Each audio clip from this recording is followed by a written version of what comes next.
Sometimes a re-release of old video games will occasionally feature some type of artwork to fill in the 16:9 screen of most modern TVs. These are called borders or wallpapers. If it's a console game, usually I would turn them off if I were given the option. However, arcade cabinets would feature a lot of cool artwork, and having a border around the screen makes it feel very reminiscent of the original cabinets that feature cool bezel art, which is why I typically like to have borders for arcade games depending on how good the artwork is. Many re-releases of Pac-Man typically include border art to accompany the gameplay, all of them vary in quality, so in this video, we're going to be ranking 22 unique border art from various Pac-Man re-releases. This includes games that include Pac-Man as a bonus, or collection games like Namco Museum. Now let's lay down some rules. First, the re-release of Pac-Man has to be the arcade version, either using the arcade ROM, the original source code, or just overall looks one-to-one with the original game. Second is that I will only judge the border art, and not how the particular version of the game runs. Last thing to note is that this list contains my personal views and biases. The borders I tend to like either have to feel reminiscent of the arcades' bezel art, or simplistic without being too bland. I'll also judge from how well they represent the original game. Without further ado, let's go over all the border art for Pac-Man re-releases. We start off with what I would consider the first ever console re-release of Pac-Man, the one from Namco Museum Volume 1 for the Sony PlayStation. While not the original arcade ROM, it does use the original source code and runs on JAMA emulation. This game also gave us the first border art to accompany the game. They would later reuse this version of Pac-Man in Pac-Man World 1 and 2, as well as the console releases of the Namco Museum games developed by Mass Media. The border art here is based on the bezel art seen in the original upright arcade cabinets. It's essentially that but in sprite form, which gives it its own unique flair. Overall, I think they did a great job staying true to the source material. There are a few minor differences though. For example, certain details like Pac-Man's gloves are supposed to be orange, but for whatever reason, the border art doesn't use any orange coloring. It's all red. Not sure why they did this. I mean, this was the PlayStation, this definitely wasn't a technical limitation. So why all the oranges are colored red, we may never know. They also shortened Pac-Man's nose for whatever reason. I mean, it wasn't that short in the original bezel art. This was the border art I grew up remembering the most, because my first introduction to Pac-Man was on Namco Museum 64. The artwork blew me away for how cute, colorful, and fun it made the game look, and I think that was the whole intention behind the original Pac-Man artwork in Japan, so having the border art look like the Japanese bezel made perfect sense. There may be a bit of nostalgia bias in this, but I'm giving this an 8. Now the next border art we're going to be looking at, I actually completely forgot about it until later, so I'm recording this very much later. But in the late 90s, there was a PC version of Namco Museum called Namco History. Pac-Man was included on Volume 3. And basically, if you were to play Pac-Man in windowed mode, it would just be the game screen, and that's pretty much it. But if you play it in full screen mode, it actually has border art that replicates the original cocktail bezel, because on the original cocktail machines, they would place the instruction card on each side.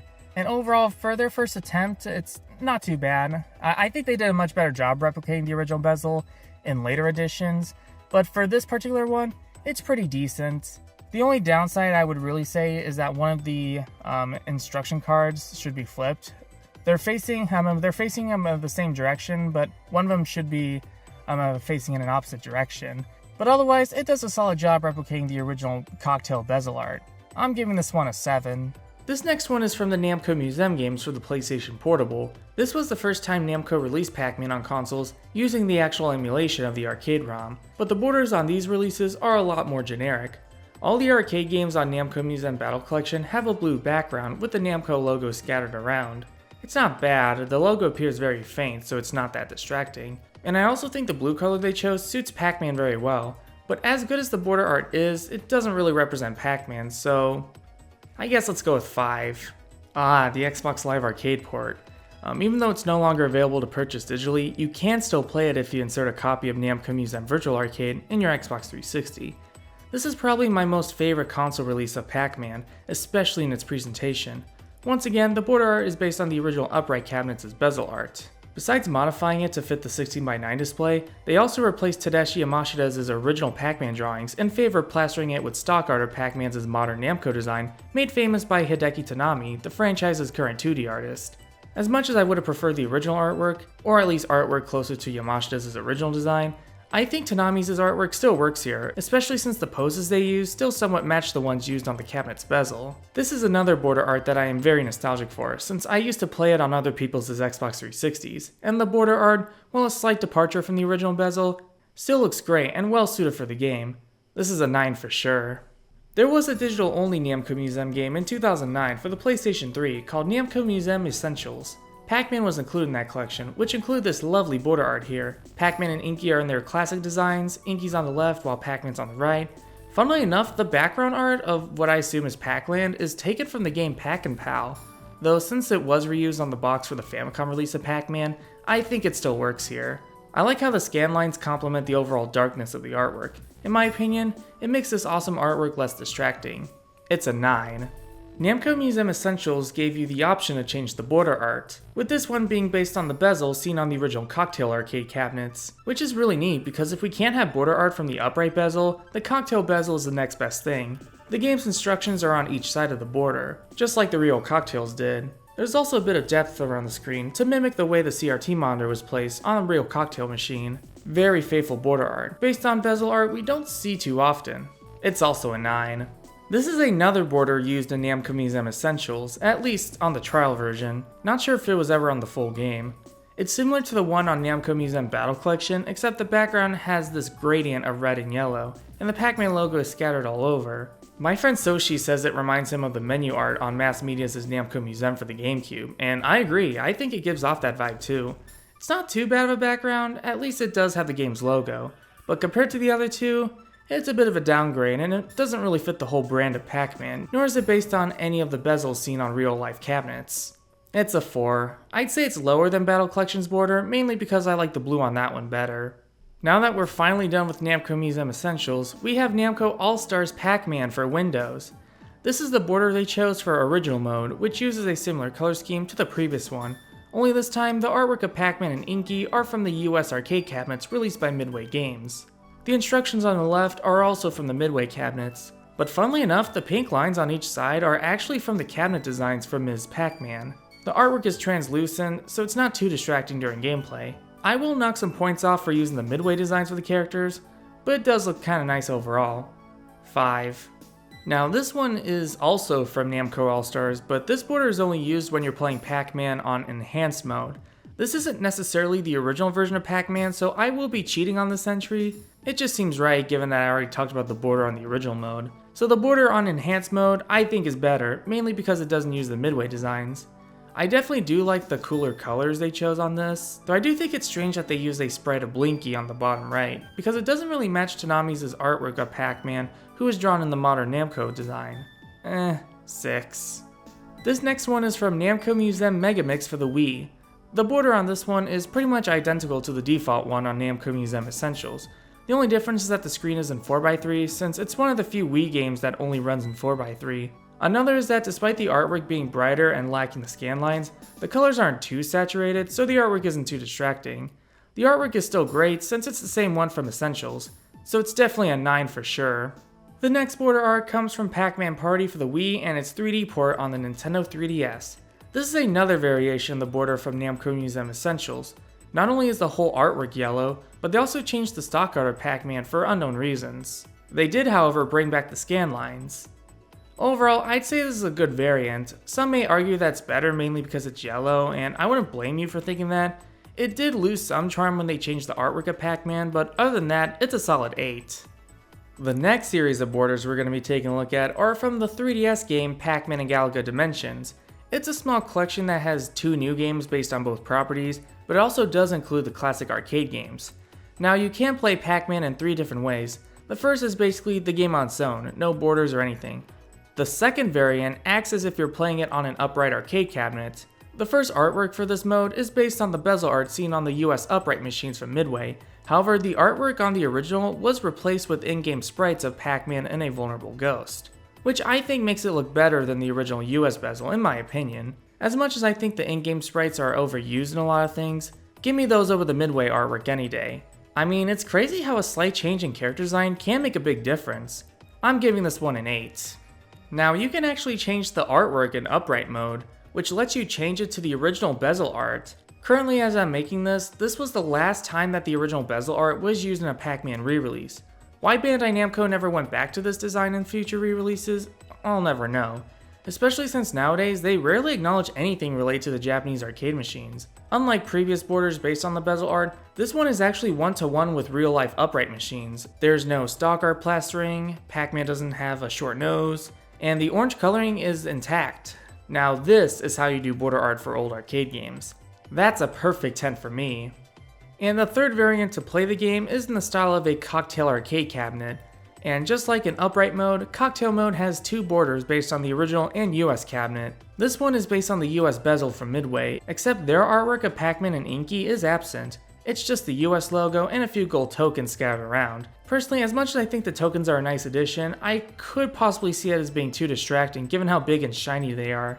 Not to mention that the US bezel as a whole is very basic. 3. Would have been higher without those tokens in the way. The Japanese artwork in cocktail mode is a big improvement. Similar to the one from Namco Museum Essentials, it stays true to the real-life cocktail cabinet that it's based on. Instead of having the game's logo like in the US artwork, the Japanese one has the instructions to the game on both sides. Not only that, but the 100 yen coins are positioned a lot better, and are not too shiny unlike the tokens. So yeah, the Japanese artwork not only stays faithful to the original cocktail cabinets like usual, but it also has more to offer. 8. Mainly because this would have looked better without the yen coins. Moving on from the 3DS, we have the border art shown on Pac-Man Museum for the Xbox 360 and PlayStation 3. Now this one is fairly basic, with the game's logo on the upper left of the screen and stock art of Pac-Man on the right, and honestly, you can't go wrong with that. It's a little weird how the bubble effect in the background is more on the right side, but it's not very disruptive. Personally, I think this border is pretty underrated, though considering how basic it feels, I can understand why it's not very talked about. But some of the next borders we'll be looking at will definitely make you wish for something like this again. I'll give it a 7. The next two borders come from another standalone digital release of Pac-Man, released as part of the arcade game series for the PlayStation 4, Xbox One, and Windows. These have to be the worst looking borders in my opinion. The muted colors on the first border are fine, but the artwork feels sloppily thrown in.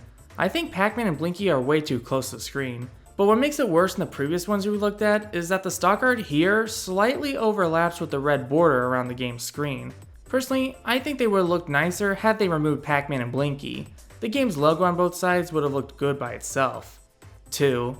The last border art in the arcade game series is an improvement? A downgrade? I do like that all the characters are present instead of just Pac-Man and Blinky, but the stock art is way too big and distracting. The logo on each side closer to the screen especially doesn't help. The reason the original bezel art works great as a border is because despite being a little busy, it doesn't feel like someone slapped artwork all over the place and called it a day. It has actual harmony to it, with the characters having an appropriate amount of space to complement the size of the game itself. This one, on the other hand, does feel like someone slapped artwork all over the place and called it a day. It's way too all over the place, it doesn't complement the game's screen very well, and it's probably the worst use of perfectly good stock art. Also a 2. The next game is Namco Museum for the Nintendo Switch. It also has two different border art, and my god, they are massive improvements. The first one reminds me of the second one from the arcade game series, but with better harmony. Instead of using stock art of the classic Namco designs, they use the in-game sprites. The cohesiveness is really great. In each corner, there's Pac-Man in the middle, the ghosts on the top, bottom, and sides, and the power pellets diagonally from Pac-Man, with the rest of the space being filled out by dots. My only nitpick is that the orange in the background does mesh with Clyde's color, especially on my TV. Overall, it's one of the better borders we've seen in recent years. 7.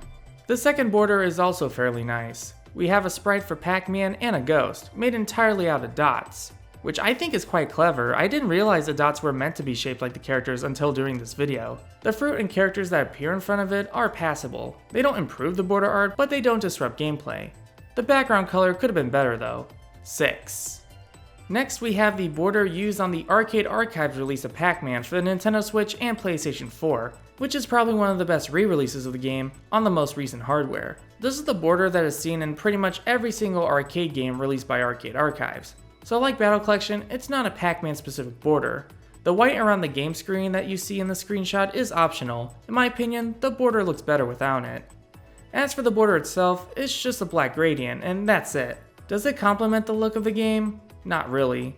If I wanted to play Pac-Man with a black border, I would simply turn the border off. In fact, I don't really see the purpose of this border in any of Arcade Archives' titles since it doesn't feel too distinct compared to just turning it off. I give it a 1 for that reason. Next we have the border art from both Pac-Man Museum Plus and Pac-Man World Re-Pack. This border is based on the bezel art seen on Midway's upright cabinets, for which on one hand does a great job replicating the look of the US bezel art, but on the other hand it's the crappy Midway designs for the characters. Plus, it snubbed the Japanese bezel arts' chances of returning in a future Pac-Man re-release, which I think was very unfair. I get the Midway designs are iconic in their own way since the franchise has always been more popular in the West, but Tadashi Yamashita's illustrations were what truly started it all. This was the art style that got players interested in the game, and it became the phenomenon that it was in Japan. We wouldn't even have a franchise if it wasn't for Yamashita's designs. The fact that Bandai Namco didn't even consider using the original bezel art for Pac-Man Museum Plus, you know, the collection that's meant to celebrate the 40-year-old legacy of this great arcade game, feels very wrong and suppressive. I really wanted to give this border art a low rating, just out of spite for the Midway designs. But in all seriousness, it does a great job looking like the US bezel art, which is actually great ignoring the Midway designs of Pac-Man and Inky. I'm probably gonna make a lot of people mad for this one, but I'm giving this a 6. Had the original bezel art been used as an alternate border, I probably would have given this a much higher score. Now this brings us to our last border. This is a 45th anniversary themed border art made for Pac-Man World 2 Re-Pack. I can kinda get what they were going for with this one. For one thing, this doesn't have the Midway design, so that's a plus. Though I do feel like the multiple artwork on the top and bottom of the screen is a bit all over the place. It's not a complete eyesore personally, but I wouldn't blame anyone for thinking that. But still, it's actually starting to grow on me more than it probably should be. I mean, this is an anniversary themed border, so that's probably why I'm not so bitter about this one. 7, I guess. Well, that is pretty much it with this video. If there's a border art that I missed, feel free to let me know in the comments below. If you enjoyed this video, make sure to like and subscribe, and if you are subscribed, make sure to ring the notification bell so you won't miss out on any videos I produce. I'll see you real soon. Same Pac time, same Pac channel.